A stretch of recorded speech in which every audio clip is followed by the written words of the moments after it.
Hello. What's up, Zack? I'm terrible at opening these things sometimes. How are you? I'm well. How about you? I'm great. How do you define palindrome? Well, I learned just a few minutes ago it is a word that can be spelled both forward and backwards. What is your favorite palindrome? A race car. How about you?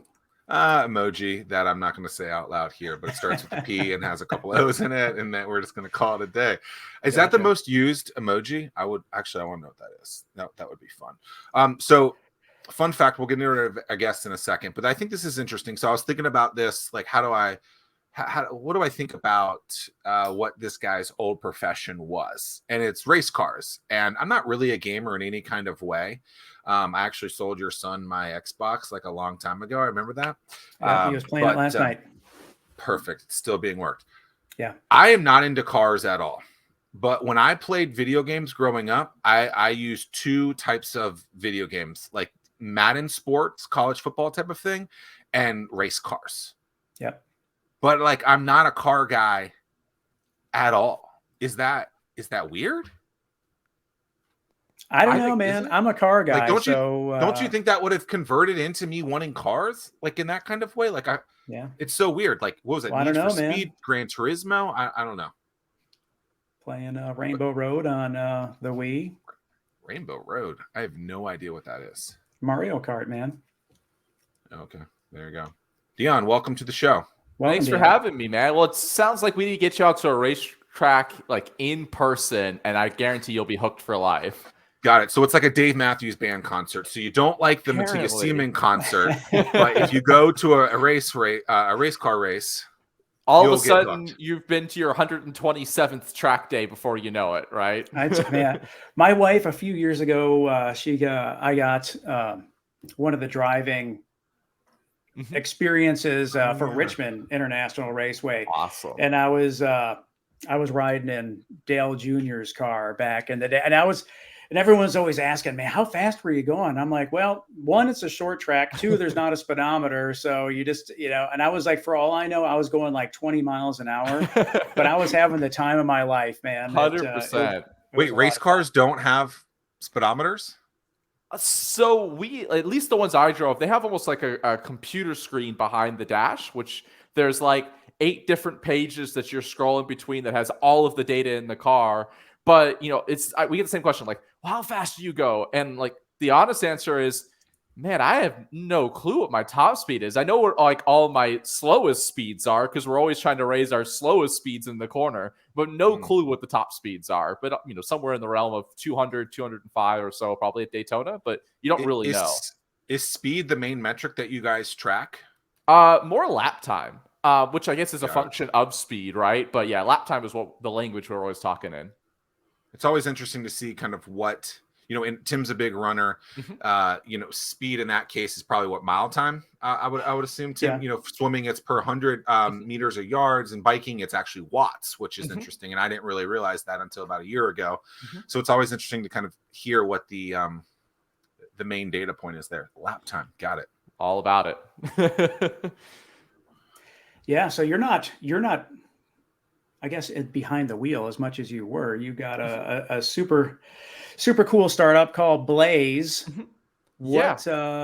Tell us about Blayze, how everything got started. Yeah, totally. So, I think one of the important things to know is, a lot of people talk or think about professional athletes. And I think even when I was younger, you dream about, becoming a professional race car driver or a football player, basketball player, whatever it might be, right? And with that, you see the athletes making, tons of money, they're set for life and they're good to go. The reality is when you get to the top, I was paid to drive race cars professionally, but I wasn't being paid millions of dollars a year. I was making okay money, being able to pay the bills, stuff like that. But I always did some coaching on the side. And a lot of professional athletes, actually more than 30,000 in just the United States, are in this same scenario where they're paid okay money, but they're doing some side hustles to continue to pay the bills. And what I found at the time, as my professional career started to slowly wind down, I got more active in coaching. I started to realize some pretty significant issues in what I saw in the coaching market on both sides. One is, there's a lot of bad information out there. YouTube actually does more harm than good for most athletes beyond the like extra beginners.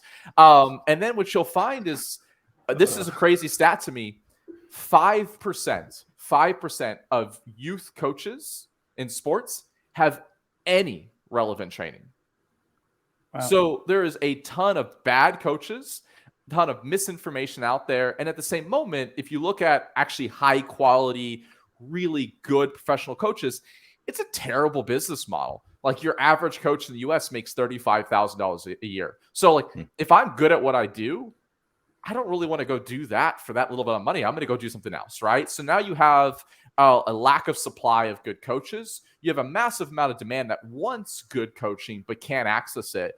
So essentially what we try to do at Blayze is, how do I help coaches scale themselves so that they can make a lot more money, but then do it in a way that also is a better life balance, less travel, do it in a way that I can coach easily alongside a professional playing career, but also do it in a way that's personalized to each and every learner. Because the truth is, at the end of the day, for anything where there's more ways to do what like that task, and so in sports, think music, think almost any hobby where there's a few different ways that you can approach it.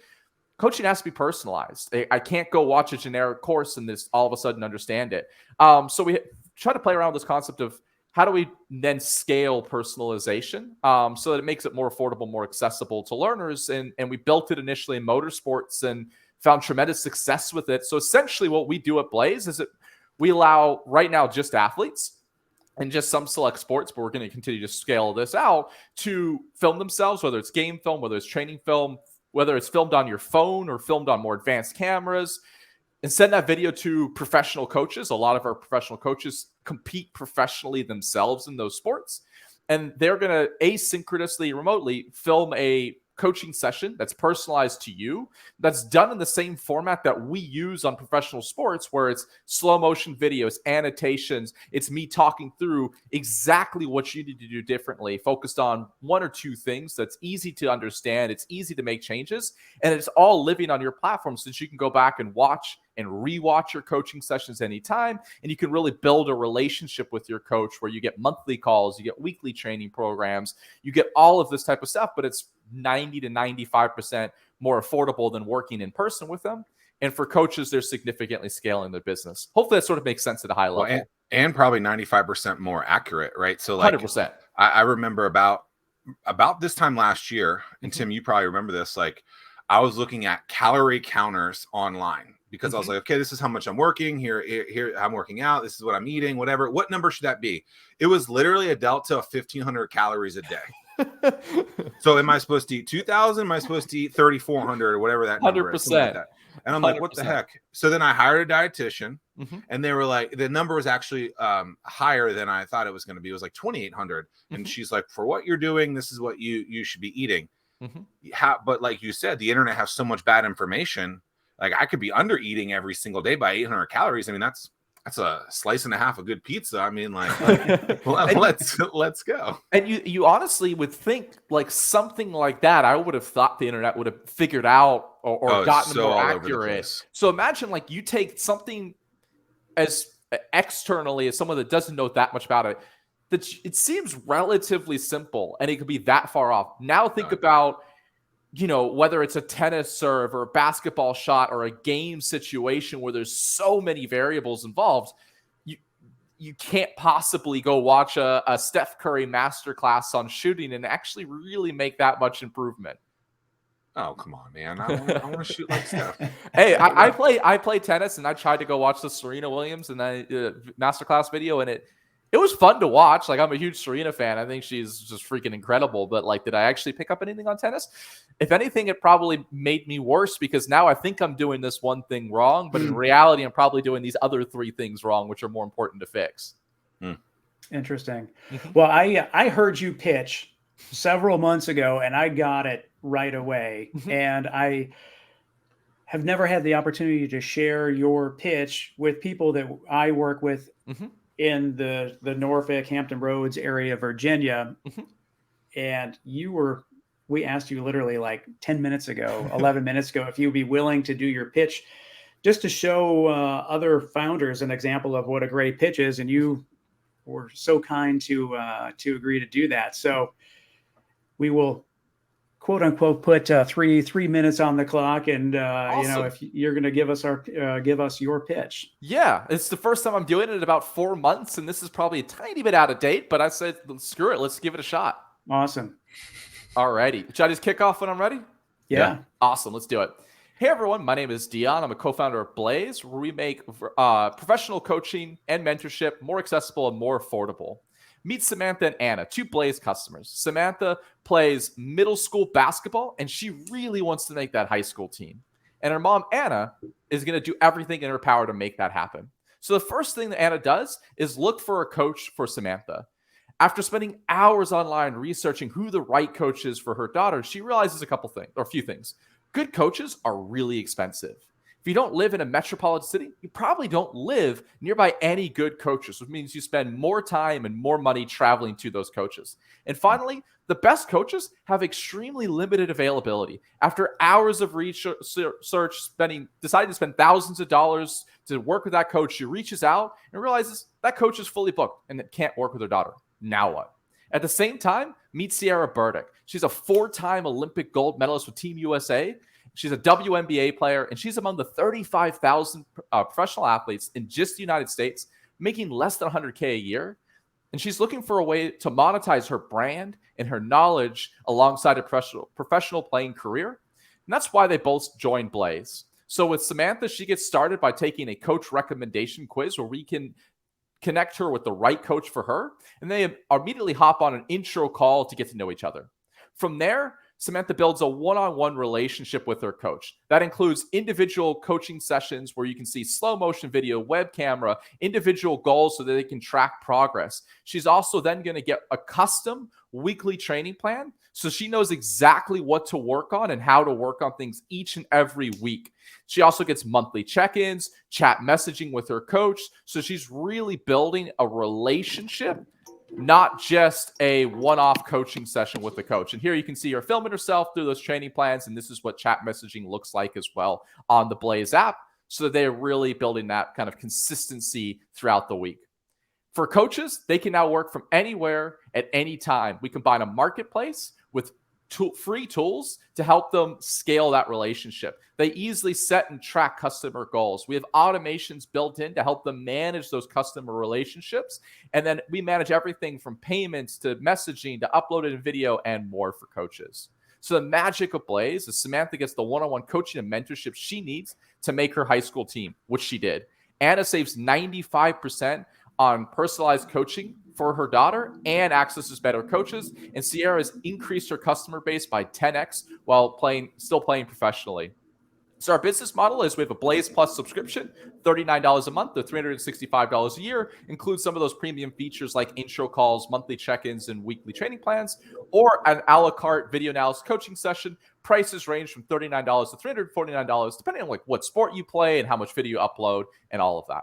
So a little bit of traction. We've grown our MRR by 130% year over year. 2021 revenue was up 70% year over year. But not only are we building a fast growing business, we're building a high retention business. We've seen less than a 0.5% annual churn on our Blayze coaches. And for our Blayze Plus customers, we've seen only a 7% annual churn. So high retention. We have a 4-pronged approach for customer acquisition. First and foremost, partnerships with organizations. For example, we're partners with the 2 largest amateur racing organizations, a combined membership of over 100,000 drivers. Then we partner with brands. For example, Mazda Motorsports is a partner of ours. They buy coaching sessions from us, and they onboard their professional drivers to our platform and then give out those coaching sessions to their customers. Referrals and word of mouth is by far our largest growing segment of this. And then finally, we focus on outbound sales to schools as well. Currently, our customer acquisition costs are $102, and our lifetime value of customers are $985. So a really strong 9x LTV to CAC ratio. As we continue to grow within sports, we'll hit a $7.5 million annual revenue run rate by the end of 2024. And then scaling into things like music, arts, and dance, we'll be able to hit $120 million annual revenue run rate by the end of 2027. A little bit about the team. I spent 10 years as a professional athlete and coach. I need something like Blayze to scale my own business. So I teamed up with Christopher Roberts, my co-founder and CTO. He previously built and sold a company in Australia before relocating to the United States to help me build this. I was the first coach on Blayze. I'm working with 5 people to more than 100 in our first year of business. Currently raising $750,000 pre-seed, $8.5 million cap at a 20% discount rate. This will be really used on 40% development to launch our iOS application, and then 60% on marketing to reach those metrics I mentioned earlier. Again, we're Blayze. We make it more affordable and accessible to learn personally with the best in the world. Would love to answer any questions you have. Awesome. I think I might have gone over a little over 3 minutes there. I'm not sure. Yeah, no, that was great. I mean, Cool. to me, I mean, that's a great example for all the founders listening. Yeah, I mean, that just, even not after not delivering that pitch in 4 months, like you said, man, it sounds like you've done it a time or two.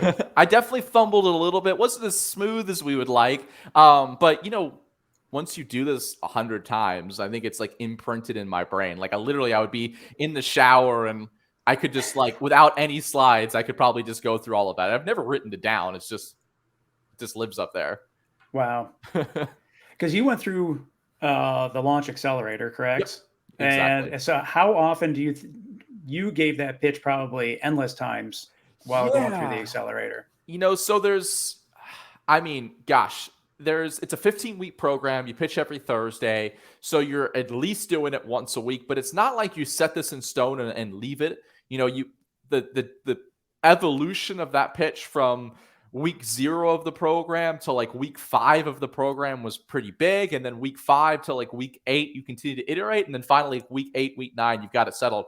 But what you don't see is all of the hours and hours and hours of filming yourself. Like I would film myself on Zoom, record it, watch the recording.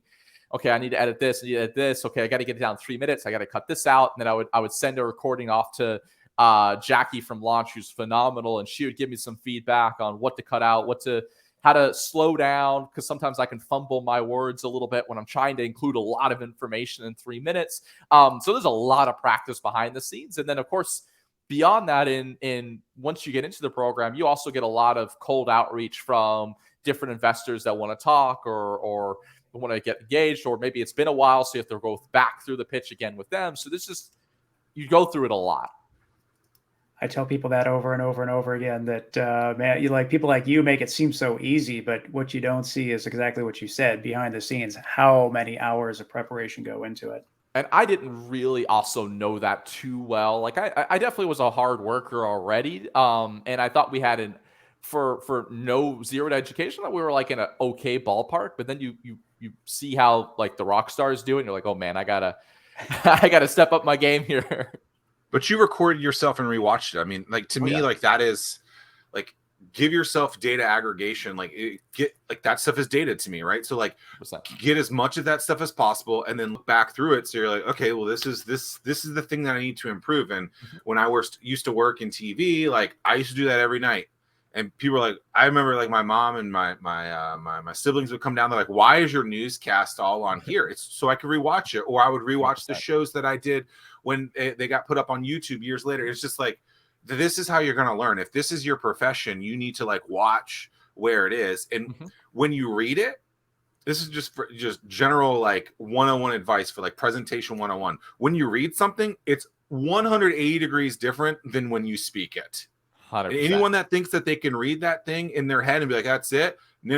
You're going to fumble like crazy. Even like just a normal book.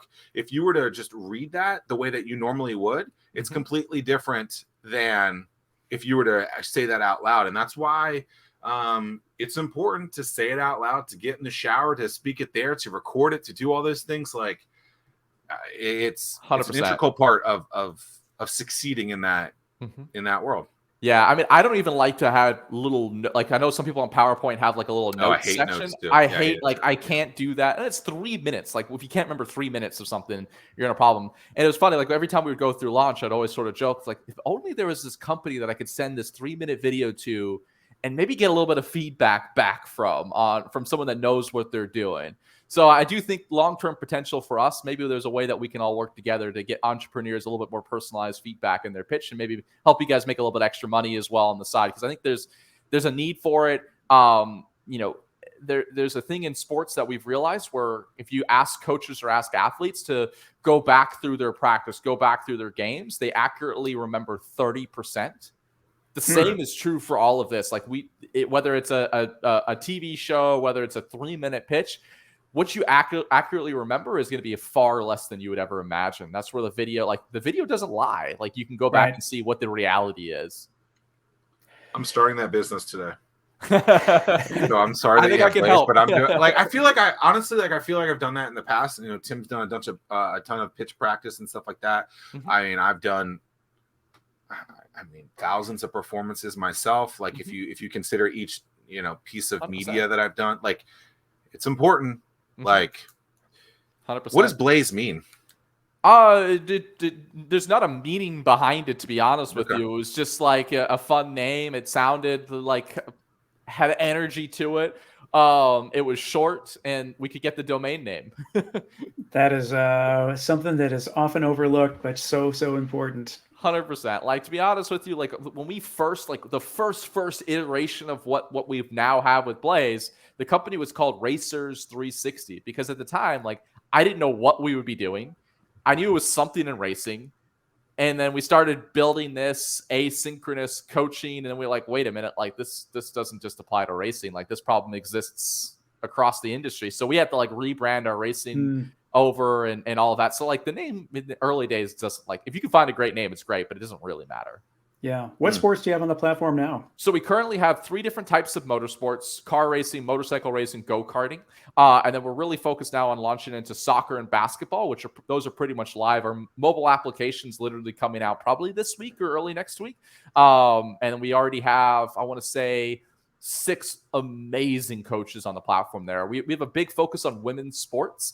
So a lot of our current coaches are current NWSL players. Like we have Sarah Waldmo, who is just a rock star, 4-year starter at UCLA, team captain when they won the national championship, 8-year starter in NWSL. She's actually on, she's actually having a kid, so she's taking the year off of NWSL to kind of go through that process, which is awesome, and coaching with us. And then we have like Zoe Morris, who's in the NWSL, Cassie Miller, who just played in the NWSL championship game as the starting goalkeeper last year. And then we have a coach out of the LA Galaxy as well. So some really cool soccer coaches there. Okay, so behind the scenes, we talked about the raise and how it was a little bit more difficult than maybe you thought it was going to be. I'm interested in your. I'm interested. So I wanted to ask you this question when you said it before, and so I held out to ask so I can get some live reaction. But do you think that maybe there was confusion because of the sports it was tied to at that time, that people couldn't see it being a super big thing? Because even now, you just talked about soccer being there. I still think soccer isn't that big of a thing in America, at least, right? And then women's sports obviously growing, but not to the extent of these other kind of platforms, the other sports. Do you think that maybe there was some confusion there where people didn't see like it being a huge opportunity? Yeah. So what I would say is I think it depends totally on the individual. I would say early on when we were trying to raise being in motorsports only, for sure you have that issue in motorsports where it's a bit of a different sport. It's an edge case. I feel like once we started talking about soccer and basketball, that became a little bit less of an issue because then they could see it kind of scaling. I do think there's a massive opportunity in the long tail of sports, much bigger than anyone has ever realizes. Sports like pickleball, sports like even things like canoeing, which are way bigger than you would actually realize. So I think if you look at the long tail, people underestimate the long tail. But once you talk about and focus on the major sports, that became a little bit less of an issue.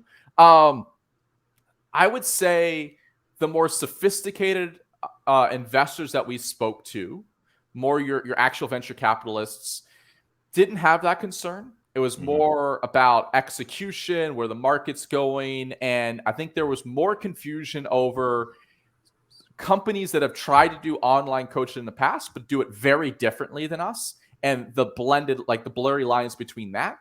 But if I'm talking to more angel investors, that's actually where those concerns more came up. So I think it depends a little bit on the investor type that you're talking to. It's interesting. So I got into triathlon about 3 years ago, and the top athletes there hit your points that you're talking about. Like, they don't make a lot of money. They're trying to find other stuff. I mean, these guys, I mean, you hear these guys that are like 5th, 6th, 7th in the world in the Ironman race a couple weeks ago, and you know, they're making no money, and it's like they're looking for these opportunities. So 100%. I mean, I think there's a ton of sports like that too. And 100%. So it is, and just like I think Tim said this in the intro, like, he got it immediately. When I knew you were coming on, I was like, I get it immediately. Like, it makes sense. Just because it's in motorsports doesn't mean anything. Like, it can grow into something else. And so, did you see the most recent? I don't know if you watch Apple TV, but I want to say it was like Make or Break. It was a phenomenal like show on surfing, and it kind of went through the World Surfing League. And it's sort of like, I don't know if you guys saw Drive to Survive on Netflix, which is the big Formula One show. It's that for surfing. And there's literally, it's highly recommended, but there's literally someone that's on the top tour, top 30 in the world, that's living in his car. Yeah. Wow. You know, like, people don't realize, you know, how tough it really is, and how few are actually, you know, the LeBron Jameses of the world. And even if you make it to the NBA, where your base salaries are great, what's the stat? I mean, I feel like I've heard something like 40% go bankrupt within 3 or 4 years of league. Yeah, it's really sad. So giving them the opportunity to hopefully do this and do it right would be really cool. I want to use a stat just because I'm going to say this real quick. So I had lunch with Bruce Smith, the Buffalo Bill great. Tim, I don't know if I've ever told you this No, story. I've not heard this story. Okay, so I had lunch with him like 5 years ago, and it was right when the 30 for 30 ESPN show about Broke came out. And he...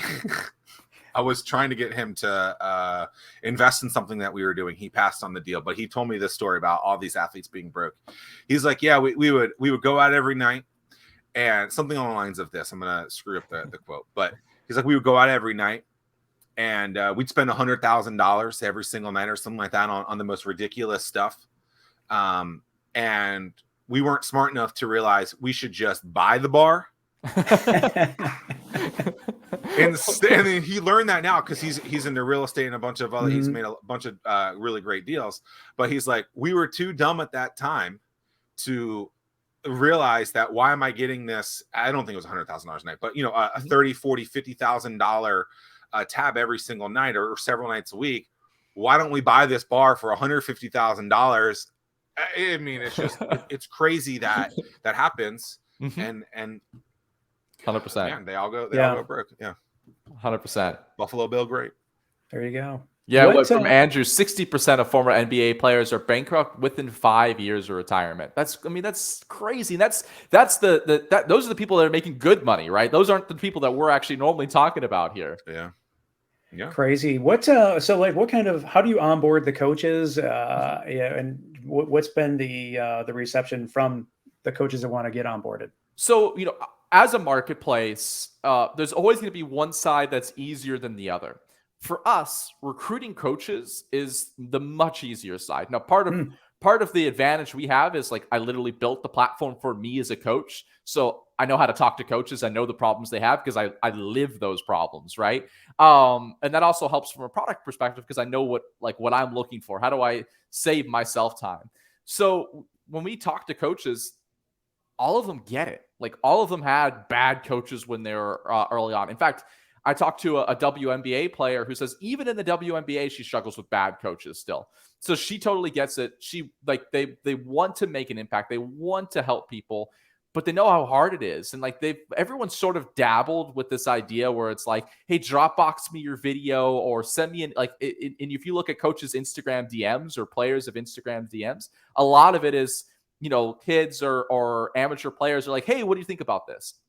So as soon as we tell the concept, they're like, oh my God, it's a no-brainer. So for them, in terms of onboarding, the great thing is, because because we can scale coaches, we don't need to let anyone and everyone be a coach on our platform. Now, maybe in 5 to 7 years, we'll just open it up but have a distinction. But we can actually curate our coaches, which helps protect our brand and helps protect our coaches as well, they're associating their brand with us.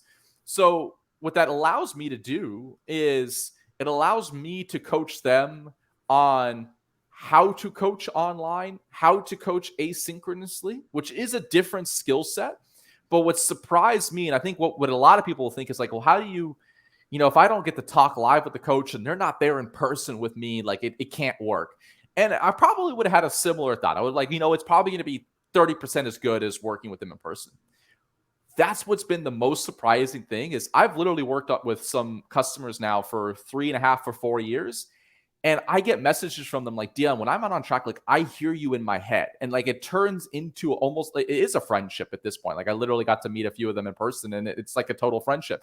So it's how do you do that? And that's really the magic of our product and what we can do with our coaches is I can coach them towards building relationships, towards, how do you focus not on too many things? How do you stay engaged? How do you keep the customer progressing forward? All of those small details that really, really matter. And I think that's really where our special sauce is that we can do it online. We can do it in a way that's flexible for our coaches, but we do it in a way that it doesn't feel cold. You don't feel disconnected. You feel like your coach is there with you because they actually are.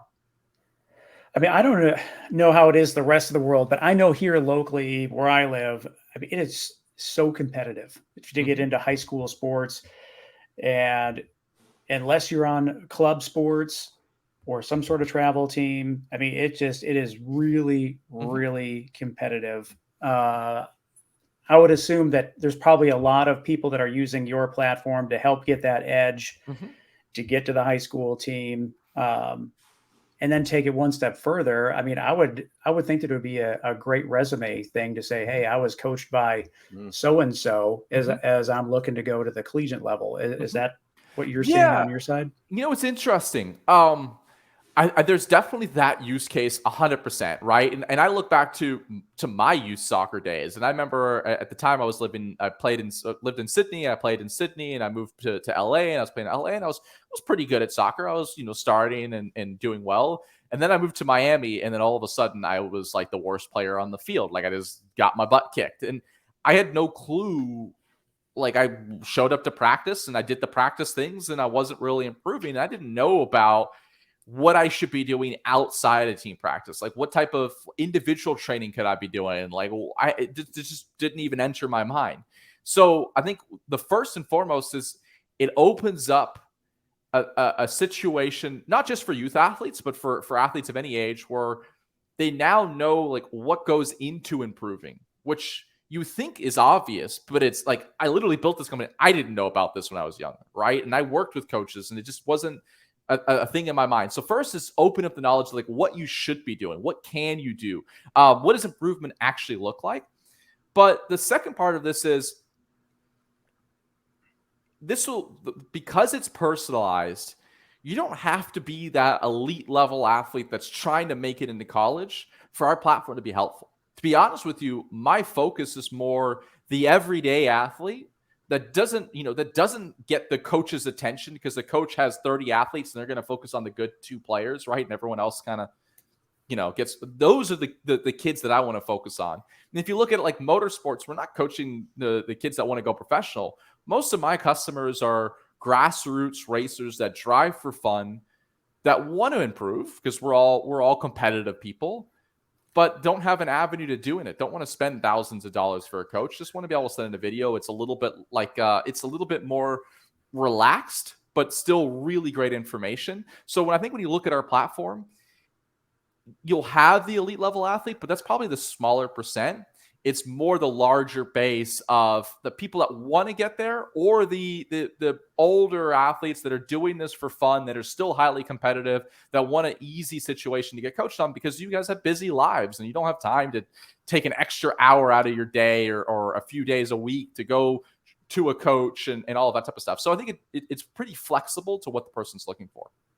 So I was a swim coach, head coach, 5 years, 4 years. Awesome. Assistant coach type of thing. And it's interesting because now I look at stuff. And so a former guest, Nate Scholl, he's got a company called Swim Nerd. They make digital pace clocks. I'll ask him some questions sometimes about swimming. He coached collegiately, still coaches. He actually is teaching some Navy folks now how to get into buds. Like there's a swim stroke for that. Tim, he told me this yesterday. It's pretty interesting stuff. There's a combat side stroke is what it's called. Wow. Sounds exciting. It does. And he also said that one of the things that these guys have to do is a 50-meter underwater. Oh, That's damn hard, by the way. man. But so it's interesting. So I think about my swimming days. It was I was a good swimmer. I had a couple good coaches. I ended up coaching. But you said something in there that I actually probably think is true about me from the actual technician aspect of being a coach. I think I'm a good motivator of people, and I was able to get a lot out of those people. But from a technician standpoint, was I actually a good coach? And so my guess is probably no. I was not an actual good technician of a coach. But you said that on when users are using Blayze, and even some of the WNBA coaches are saying, hey, we have problems with this. Like, what's a good coach and what's a bad coach, and how does someone It's a great question. That? So look, I think there's not just one type of coach. There's multiple types of coach, right? If you look at even in professional sports, the head coach isn't focused on individual skills, right? They're focused on what's going to make the team better, the dynamics of the game. And what ends up happening is in team sports, when you go to team practice, you're not building your skills, you're building your knowledge of the system. So even in the WNBA, the player that we're working with as a coach on our platform, she had to go and seek coaching outside of the system to work on her individual skills. And I think in youth sports, that is completely lost, right? We just assume, hey, we're going to drop our kids off at the practice and they're working on the individual skills they're learning, they're doing all this type of stuff. And I think the whole system's starting to realize that's not what's happening, because I'm talking to a lot of high school coaches and middle school coaches that are saying, we're trying to build in skill building into our systems, but I don't have the time. I don't have the ability. I don't know what to do. So we're trying to essentially show them that we can layer in Blayze as an individual coach for each one of your players that sort of wraps up underneath you. But back to your original question, it's like, so what makes a good coach? I think it depends a little bit if you're sort of the head coach, if you're a skill building coach, or what your role is. But at a high level, for me, it is communication skills first and foremost. If you can have all of the knowledge in the world, but if you can't communicate effectively, you're going to not be a good coach, right? And that's why a lot of professional athletes themselves aren't necessarily good coaches, and we curate for that. So communication skills, and that means, the old adage of like, there's a saying, I'm always butchering this, but it's like, if you can't explain this to a 5-year-old, you probably don't know it well enough. As a coach, I simplify highly technical things. Driving a race car is a very technical, skill-based sport. And there's physics involved in why we do certain things. If I try to explain the physics behind it, it's going to go right over someone's head. So being able to explain it to a 5-year-old, really, really important. Being able to have a high EQ, put yourself in the learner's shoes and understand what they're dealing with, where they've come from, what their challenges are. That being able to do that is such an influence to how you communicate. So that's number 2. Number 3, you do have to have a good understanding of what you're saying. I know that sounds super obvious, but a lot of people are just going to go right into coaching and they think they know something, but they know it's there's kind of a graph where it's like a beginner thinks they know everything. And then the more you do it, the more you realize how little you actually know. And then you finally start to build up knowledge. So there is an issue with that. But then also, if you take coaches, this is going to sound a bit strange, but I would say it's 60% what you say, the knowledge and how you say it, and 40% is a persona, is an energy. You've got to be able to not talk monotone and be boring and all of that. Like, you've got to have a little bit of a presentation that keeps people engaged and bought in and stuff like that. So for me, it's like a mix of all of these things together. I'm curious, Dion. One of the things that Zack and I always talk about, it seems like on almost every single show, is how sports translates into business, especially in the startup realm. What's your take in terms of being a professional athlete? How is that translated over to you as a founder of a startup? It's huge, right? And I would say, look, I'm still learning every single day and I'm still getting better every single day. But for me, I think there's a few major concepts. And I had this first realization, gosh, I would say I was reading some like blog or newsletter or something like that from another founder probably a month or 2 ago.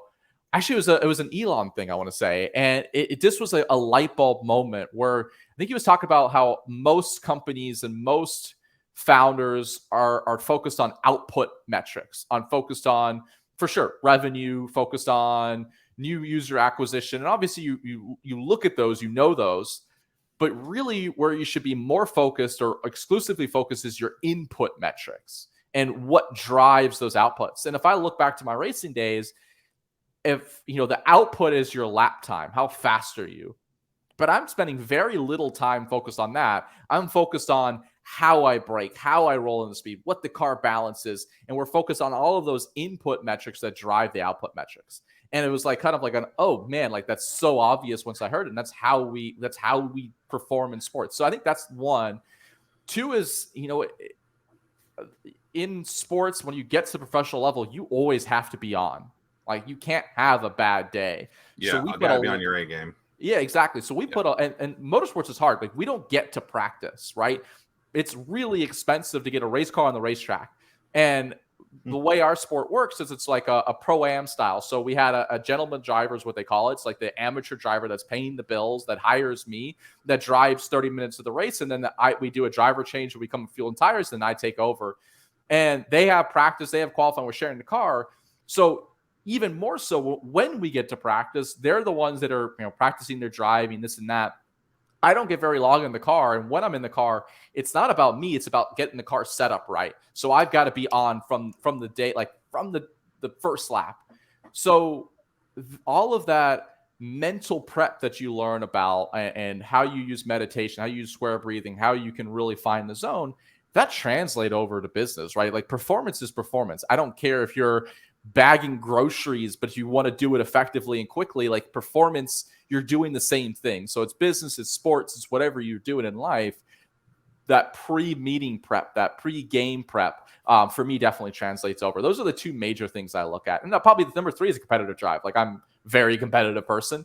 And that definitely, you need that in business and you need that in sports if you're going to take it at a high level. If you were to meet someone at an event years ago, how would you introduce yourself? Like, what would you say? Like, hi, I'm Dion. I'm a race car driver. Is that what you'd say? Yeah, exactly. Nailed it. Yeah.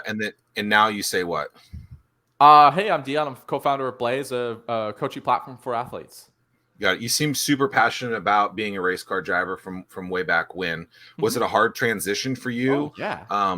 To be like, yo, I'm kind of giving. I'm using these words. I don't know if these are true, but like I'm giving up on my dream of being a race car driver to go do this other thing. Like, walk me through that whole scenario. So I'm going to give you a little bit of backstory because I think it's relevant here. So when you're a professional athlete of almost any kind, most of the time you're on year-by-year contracts. And in racing, you can be on even race-by-race contracts. So there's really no job security. In my form of motorsports, which is like endurance sports car racing, everyone knows like Le Mans 24 hours or Daytona 24 hours. That's the type of racing I was doing. The highest level, the thing that every driver wants is to drive for a manufacturer. And during my time, the top manufacturer every driver wanted to drive for was Audi. They had the best equipment, the best engineers, best everything. And I had an opportunity to where I was driving for a team that had an Audi. It wasn't the official Audi team, but my teammate was an official Audi driver. And the interesting thing is, like, we're working together to win the race. We're driving the same car. We trade off. But your biggest teammate is your biggest competitor is also your teammate because they have the exact same equipment to you. So throughout the year, we did really well. We finished third in the championship. I had 5 pole positions. We had a bunch of podiums. And I fared very well against my teammate, who was a German guy that came over to the States. So then I went over and talked to Audi Sport, which is in Germany, and said, hey, like, I performed. Like, is there an opportunity? And they told me, unfortunately, we can't hire American drivers. You got to talk to Audi of America. So I went over to Audi of America and I talked to them. They're like, well, we don't hire race car drivers in Audi of America. You got to talk to Audi Germany. Now I'm like, okay, what do I do? So luckily, at the time, my dad was very involved in my career, and he gave me a really interesting suggestion where he said, pitch Audi of America not on hiring you as a race car driver, hire you as the brand ambassador, a marketing role, but then have you as their official driver as well. So I actually got to pitch Audi of America's, at the time, CEO Scott Keogh on it, and he bought in, hired me right away. And that's where I realized I was never going to be a corporate person, because I lasted for 1 year and I was trying to work with corporate on marketing as well, and went over people's heads and and got myself fired really quickly. But part of this is, so now I have the opportunity to drive for Audi. I didn't have a full season opportunity, but I thought this would be the long-term job security. But after a year, I was out, and everyone associated me as like the Audi driver, but then I wasn't. And then it happened so late that I didn't have a full year ride. And I would get these like last minute opportunities. I'd literally get a call on like a Thursday, hey, Dion, one of our drivers sick, come out to this race weekend. And literally I'd never driven the car before. My very first lap in that car was like the out lap coming to the green flag. And different cars are like a different, it's so different. Like there's so much learning. And I performed pretty well, but not amazingly well. And I just started looking on the outside in, and, like, the money's not great. The job security is not great. Do I want to be living, paycheck to paycheck, answering to rich people essentially for the rest of my life? And I said, no, like, that doesn't sound fun. So then I was like, well, what's next for me? Like, what do I do? My whole life was racing. I dropped out of college, and like, this is what I know. And at the time, my dad actually they were moving to South Africa, and he met some soccer player that had a similar struggle. And he's like, the soccer player just put out content online, and people started to know him. And all of a sudden these opportunities started opening up. So for me, I was like, well, I can do that. I've got knowledge there's not out there. So like literally within a day, I opened up a Shopify website, built it, and filmed a couple videos, threw up like, hey, book a Zoom call with me for $200, something like that. Had my first customer within the day. And then I started, this sounds like a fun path to me. Like this, I can control my own destiny here. But every single day you would feel like a failure, right? Like you dropped out of racing and you're building this company, and it's tough. But then slowly, little by little, you start to build, you change your identity. My identity was tied to my racing. Now my identity is tied to the success of what we're doing with Blayze. So it takes time. And it's still the best decision I've ever made in my life. And I think we have a lot of work to do to be successful at Blayze. But I look at some of my friends that are still racing and still struggling. And I look at that, I'm like, I don't have the will to spend every off season, every Christmas, every New Year's in a bad mood, because I don't know what I'm doing that next year. And I'm trying to put programs together, and it's a tough life. Yeah, I'm just thinking, as a race car driver, you're traveling around the track 200 miles an hour, and I mean, you've got to be able to slow things down 100% to make the right decision.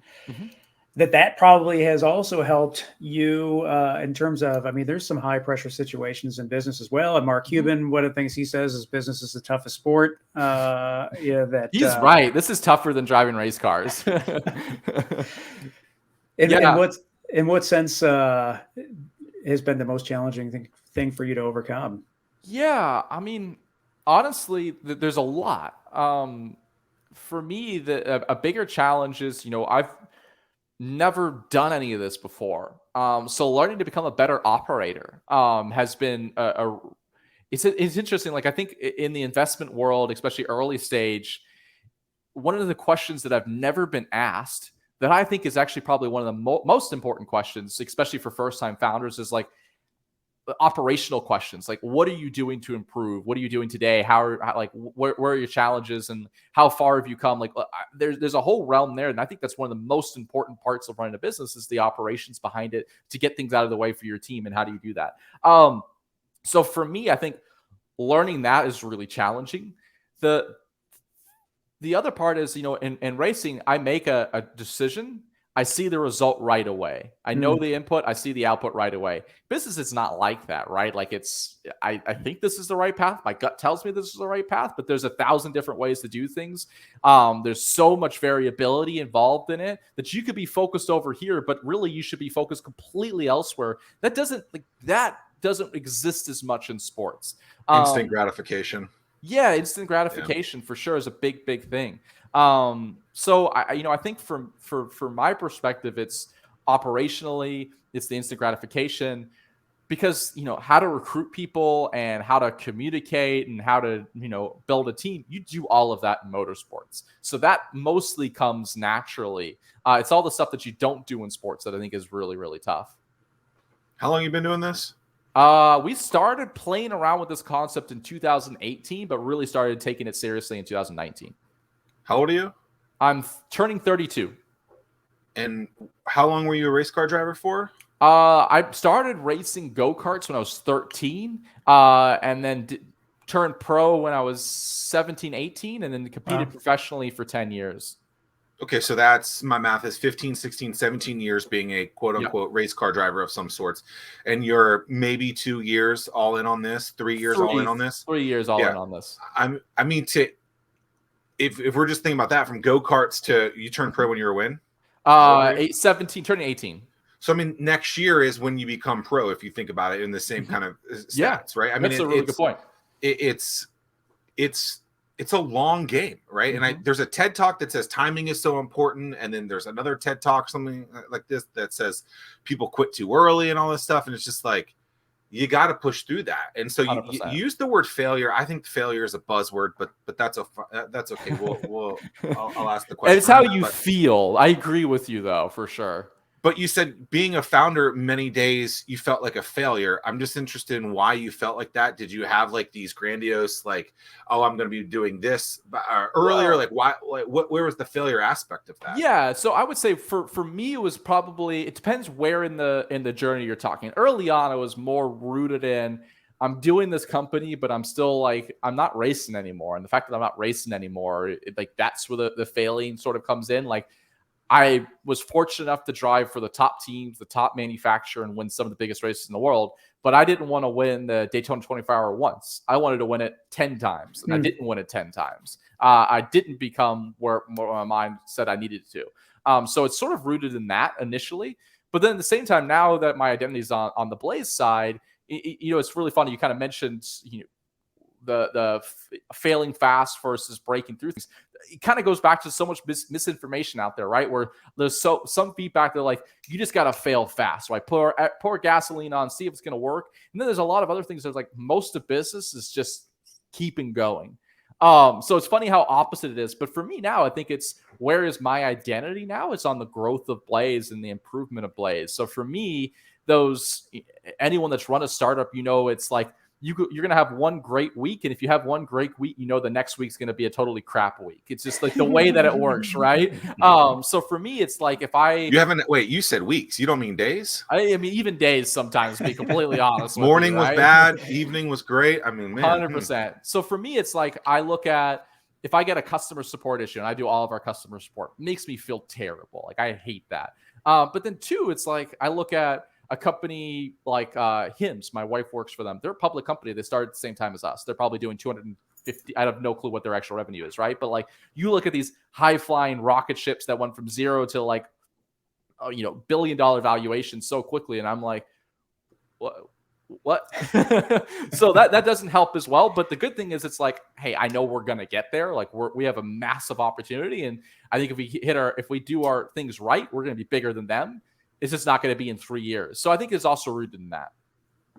Where do you turn to when you're having one of those bad days or bad weeks? Where do you turn to bring yourself back up? It's a good question. I think it depends a little bit. I'm really fortunate. My wife is massively supportive.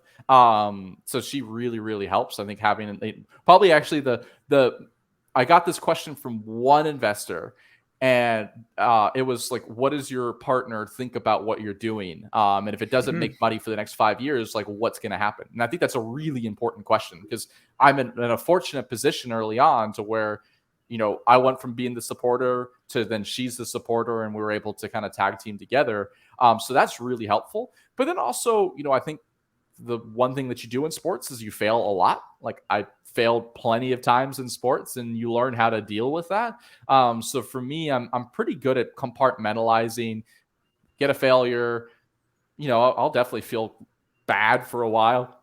Take your breath, focus on the inputs, and then you focus on, what do I need to fix to get the result that I'm looking for. And that sort of helps. So for me, it's the ability to analyze and take a step back, analyze. Okay, then let me move on now.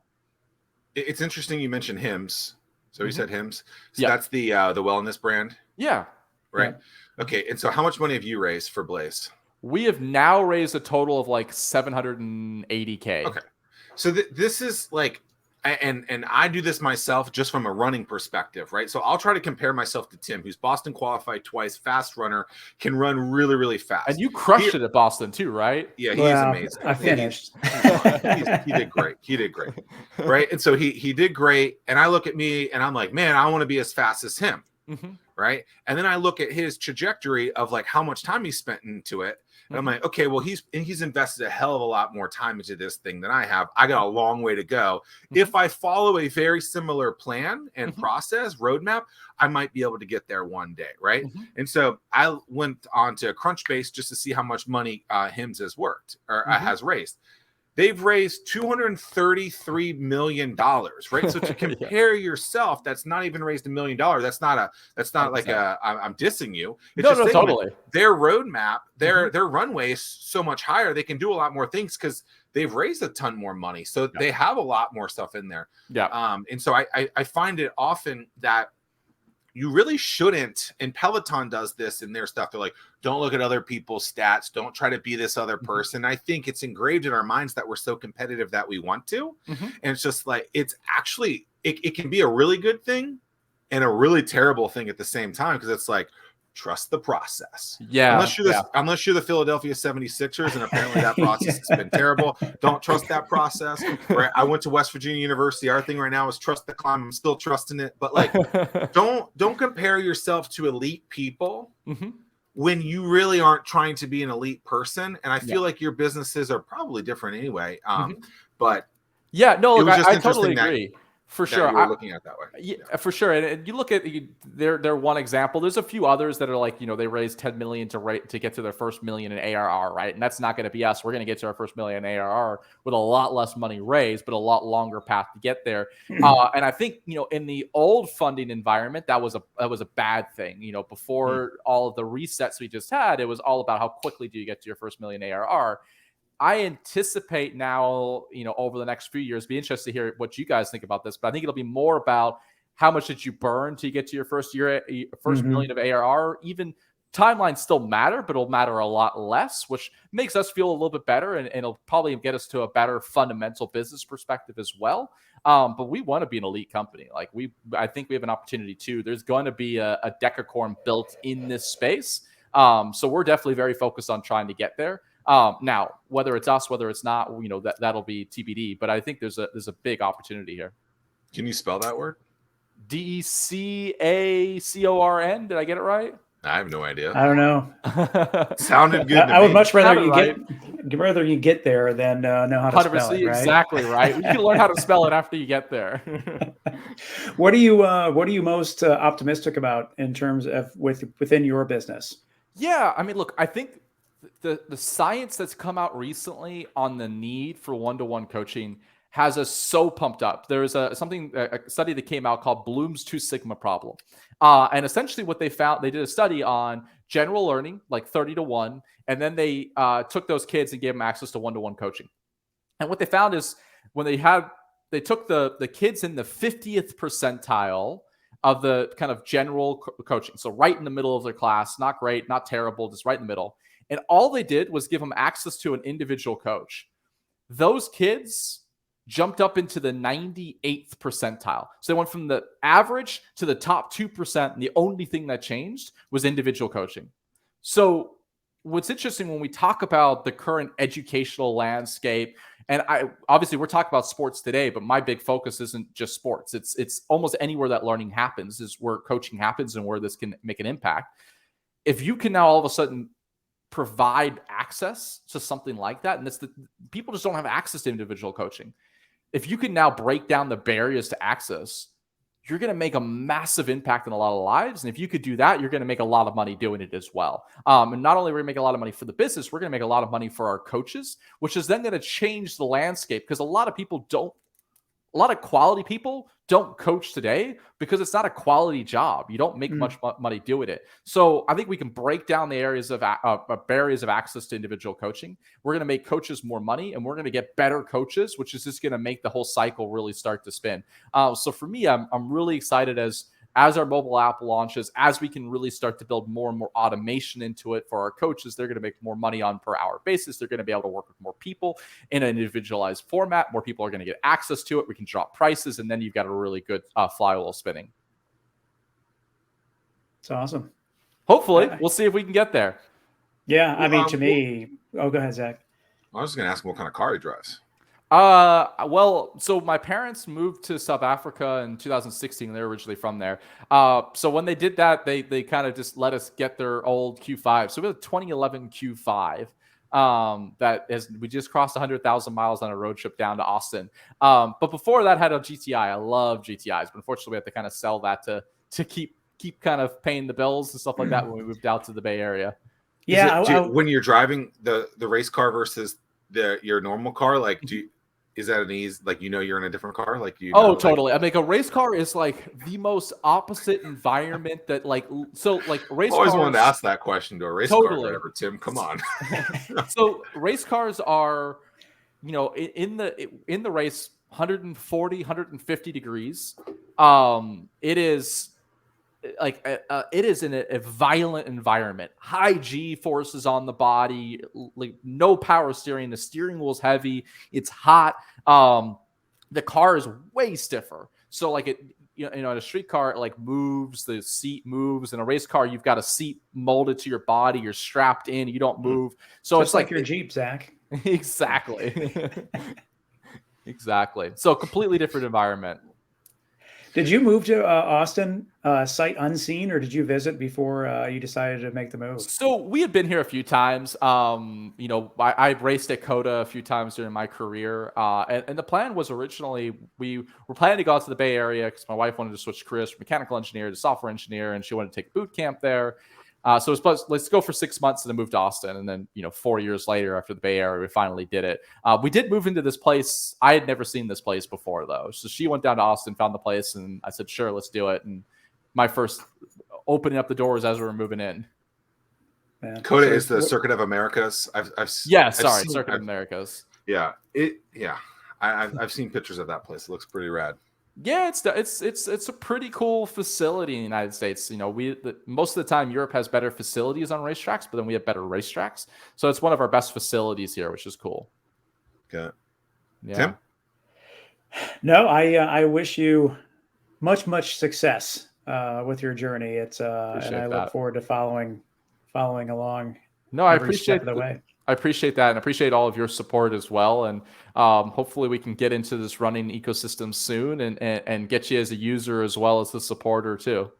Yeah, for sure. I love what you're doing, and wish you all the very, very best. Appreciate it. Thanks for having me on. It was a lot of fun, and hopefully we can do it again soon. For sure. Would be great. Is there anything we haven't talked about that you want to talk about? No, I think we covered pretty much everything. I would say if anyone has any questions on what we do or interested, feel free to reach out to me personally anytime. My email address is Dion, Dion, @Blayze.io, and you can see Blayze there. So I'm always available. Go to our website. We've got a chat support system there as well. If you've got questions, reach out. We're happy to help in any way we can. And yeah, looking forward to hopefully getting you guys connected with some good coaches soon. Awesome. Thank you, Dion. Have a wonderful rest of your day. You guys Thanks, too. Dion. Cheers.